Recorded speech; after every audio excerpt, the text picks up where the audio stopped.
윤석열의 계엄과 내란, 그를 추종하는 극우들의 난동으로 세상이 무법천지가 되고 있습니다. 그 혼란을 틈타 숨을 죽이고 있는 한 사람이 있습니다.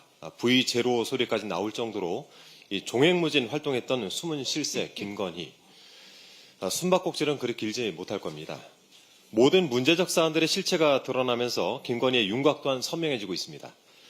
최근 명태균 게이트에 대한 보도 곳곳에서 김건희 이름 석자를 수도 없이 발견하고 있습니다. 윤석열 캠프를 구성할 때 명태균 씨가 영향력을 행사할 수 있게 해줬던 사람, 명태균 씨에게 2차례 돈 봉투를 건넸던 사람, 명태균 씨가 충복이 되겠다라면서 충성을 맹세했던 사람, 이 모든 상황의 격분에 조선일보 폐간의 목숨을 걸었던 사람, 그 사람이 바로 V0 김건희입니다.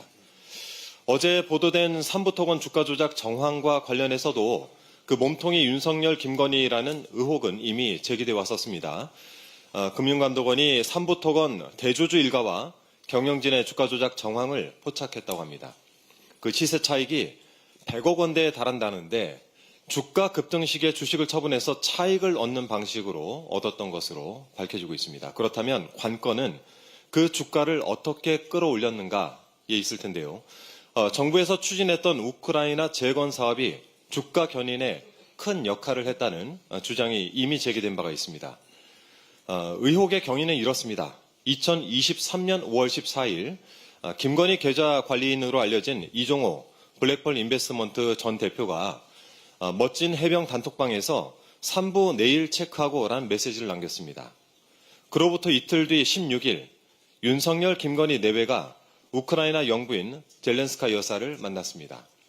그 다음 날인 17일 추경호 당시 경제부총리가 한 우크라이나 양국 간 공여협정에 가서명했습니다. 그로부터 5일 뒤인 22일 원희룡 당시 국토부 장관이 폴란드에서 열린 글로벌 우크라이나 재건 포럼에서 축사를 하는데요.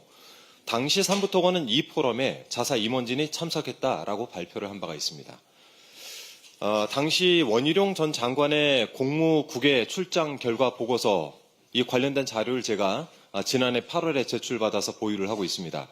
이 서면 답변서에 따르면 원 전 장관 측은 당시 민간 컨퍼런스에서 단순히 축사를 했을 뿐이다 라고 설명을 합니다. 그런데 출장 결과 보고서에서 나와 있듯이 우크라이나 재건을 위해서 한국 기업과 공공기관이 참여할 수 있도록 정부 차원의 지원을 추진하겠다라고 원 장관이 공언을 했습니다. 삼부토건 주가가 뛸 수밖에 없는 시그널을 당시 원희룡 장관을 비롯한 정부가 준 것입니다. 윤석열 정부가 대대적으로 나섰던 우크라이나 재건 사업에 삼부토건이 숟가락을 얹어서 주가를 띄웠는데 이 일련의 일들이 일어나기 전 김건희 계좌 관리인이었던 자가 단톡방에서 3부 체크를 말했습니다. 이쯤 되면 삼부토건의 주가 조작 몸통으로 윤석열, 김건희 내외가 지목되는 것은 매우 당연한 일입니다.